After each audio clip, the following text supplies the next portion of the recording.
चारधाम यात्रा का प्रारंभ हरिद्वार या ऋषिकेश में गंगा स्नान से शुरू होता है। तो हम लोग गंगा जी में स्नान करके विधि विधान से गंगा जी का पूजन किए और फिर दीपदान किए।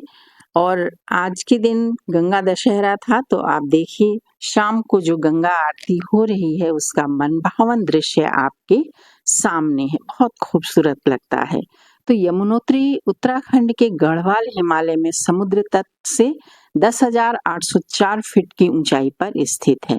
मंदिर तक पहुंचने का रास्ता अगर देखें तो वर्टिकली सिर्फ 6 किलोमीटर का है, पर घुमावदार रास्ते के कारण ये लगभग 16 से 17 किलोमीटर हो जाता है। तो वहां तक जाने के पहले मॉइस्चराइजर, सनस्क्रीन लोशन और लगा लीजिएगा। और यहाँ मैंने जो फैशन में आखिरी टच दिया है, हुडा कलर लिपस्टिक से दिया है, मास्क लगा लीजिएगा। तो हम लोग चल पड़े हैं अपनी अपनी लाठी लेकर के आगे की ओर। और देखिए प्राकृतिक बर्फ से ढकी चोटियां। तो आप देखिए कहते हैं ना कि मृत्यु अटल है, पर हर सनातनी को मृत्यु के भय से मुक्त होने के लिए जीवन काल में एक बार यमुनोत्री की यात्रा अवश्य करनी चाहिए। तो यहाँ द्वार पर देखिए यमुना मैया अपने दोनों भाई कुबेर और यम के साथ उपस्थित हैं। तो यहाँ से हम पहले पहुंच गए हैं जानकी चट्टी। यहाँ से हमारी यात्रा प्रारंभ होती है। तरह तरह के यहाँ पर बोर्ड लगे हैं जो हमको जानकारी दे रहे हैं। रास्ता देखिए बिल्कुल साफ सुथरा है और बहुत बढ़िया रास्ता बन गया है। अब आप देखिए कि यहाँ पर अगर आप पैदल चल सकते हैं तो चलिए, अगर आप नहीं चल सकते हैं, अशक्त हैं किसी कारण से या उम्र के कारण, तो आपको पोनी मिल जाएगा। पालकी भी है, पिट्ठू भी है। पालकी का रेट प्रारंभिक 8.5 से प्रारंभ होता है और वेट के अनुसार बढ़ता है। इसके अलावा जो पोनी है ये 3 से 4 हजार में, और जो पिट्ठू है 2 से 4 के हजार के करीब पड़ता है, और ये लगता है आपके वेट के अनुसार। तो इस तरह अगर आप पैदल चल सकते हैं तो पैदल चलिए, किसी जानवर को या इंसान को कष्ट मत दीजिए। लेकिन अशक्त हैं, अगर नहीं चल सकते हैं किसी कारण से या फिर उम्र का तकाजा है, तो आप इन चीजों की मदद ले सकते हैं। तो देखिए हम भी जा रहे हैं, पैदल ही जा रहे हैं, काफी दूर तक पैदल गए हैं हम लोग। और यहाँ देखिए कि रास्ते पे जगह जगह जो पोनी की लीद साफ करने वाले कर्मचारी रहते हैं, थोड़े पैसे हाथ में रखिए, अगर उनको दे देंगे। देखिए यहाँ पर कितनी वृद्ध माता जी हैं और वो पैदल जा रही हैं, है ना। तो इस अच्छे अच्छे वृद्ध लोग जाते हैं और हट्टे कट्टे लोग सवारी करके जाते हैं, है ना। तो यहीं पर आप देखिए कि देखिए ये बच्चियां भी जा रही हैं। ये देखिए माता जी कितनी वृद्ध हो गई हैं। तो ऐसे लोग अगर जाएं तो ठीक है। ये देखिए बुजुर्गवार ये जा रहे हैं, पैदल ही जा रहे हैं, इनकी श्रद्धा को नमन है। तो आप अगर सक्षम है तो पैदल जाइए, कोई बात नहीं। लेकिन इनके जैसे हट्टे कट्टे लोगों को क्या कहना कि खुद भी बैठे हैं, 2 बच्चों को भी बिठा रखा है, सामान भी लाद रखा है और फिर सवारी करके ये जा रहे हैं। तो ऐसा ना करें। रास्ते में आपको तरह तरह की खाने पीने की हल्की फुल्की चीजें मिल जाएंगी। शेड लगे रहते हैं वहां पर, और लिखा रहता है कि धीरे धीरे चलें, बैठ बैठ करके चलें, ताकि आप थके नहीं। यहाँ देखिए टोल फ्री नंबर लिखे हुए हैं, आप संपर्क कर सकते हैं किसी भी परेशानी की स्थिति में।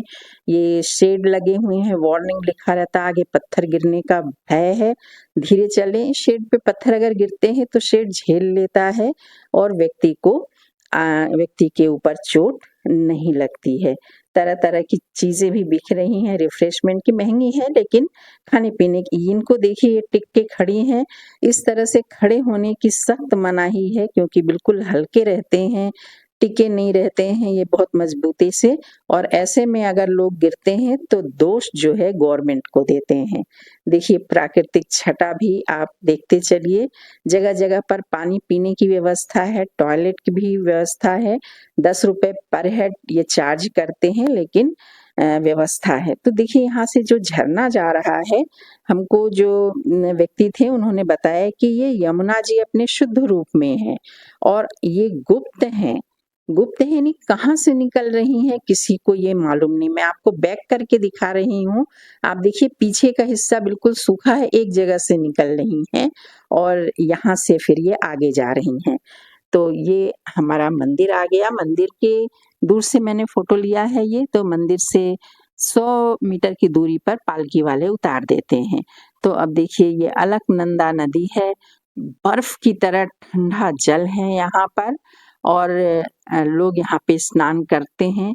ठंडे पानी में भी, गर्म पानी का भी कुंड है, वहाँ भी स्नान करते हैं। इनको देखना तो वास्तव में ऐसा लगता है कि हम स्वर्ग में ही पहुँच गए हैं।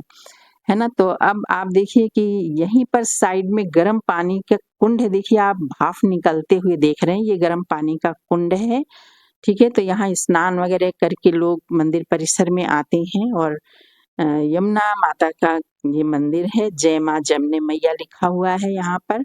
अंदर फ़ोटोग्राफ़ी अलाउ नहीं है। एक किसी ने दिया था मेरे को फ़ोटो तो मैंने यमुना जी का फ़ोटो ये लगाया है। मंदिर परिसर में ही ये तप्त कुंड है, आप देखिए कितनी तेज़ भाप निकल रहा है और ये जो सूर्य कुंड है, पानी देखिए कितना उबल रहा है। भक्त यहाँ पर अपने घर से चावल ले आते हैं और यहाँ पकाते हैं, पका कर के फिर ये घर ले जाते हैं और प्रसाद के रूप में ग्रहण करते हैं। तो हमने भी चावल ले लिया था और फिर इसको हम लेकर के होटल आ गए थे और इसको फैला करके सुखा दिया था। पका हुआ चावल खराब हो जाता है। सुखाने के बाद घर ले आए, हमको बताया गया था कि इसको चढ़ाते नहीं हैं और अगर आपके घर में कोई पूजा हो रहा है, जो नैवेद्य बन रहा है, तो वो नैवेद्य में आप इसको डाल दीजिए, तो ये पुण्य पूरा मिल जाता है। तो उस बाहर आ कर के हमने सेल्फी वगैरह ली। जय माता